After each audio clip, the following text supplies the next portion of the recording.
નમસ્કાર, હું લજ્જા ગોસ્વામી. આજે નેશનલ સ્પોર્ટ્સ ડે પર આપ સૌને ખૂબ ખૂબ હાર્દિક અભિનંદન આપું છું. અને સ્પોર્ટ્સનું મહત્વ ઘણું જ હોય છે.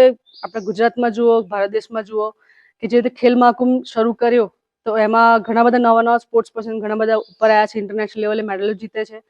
તો અને સ્પોર્ટ્સ મેડલ સિવાય પણ લાઈફમાં ડિસિપ્લિન લાવે છે, તંદુરસ્તી લાવે છે બાળકમાં કે વ્યક્તિમાં. તો હું આપને અપીલ કરીશ કે સ્પોર્ટ્સ ડે ઉજવવાની સાથે સાથે એક મનમાં હોવું જોઈએ કે સ્પોર્ટ્સ સિવાય પણ મારે તંદુરસ્ત પણ રહેવું છે, તંદુરસ્તી માટે પણ આપણે સ્પોર્ટ્સ કરવા જોઈએ.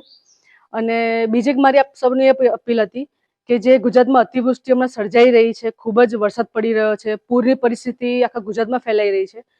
તો એ રીતે આપને અપીલ છે કે ગવર્મેન્ટ ગુજરાત સરકારની ગાઈડલાઈન આપ સૌ ફોલો કરો અને એ પ્રમાણે કંઈક તકલીફમાં હોય તો ગાઈડલાઈન પ્રમાણે આપ એને ફોલો કરીને ગવર્મેન્ટ સાથે સંપર્કમાં આવી શકો છો. અને બને એટલું ઘરમાં રહો અને સુરક્ષિત રહો. Thank you.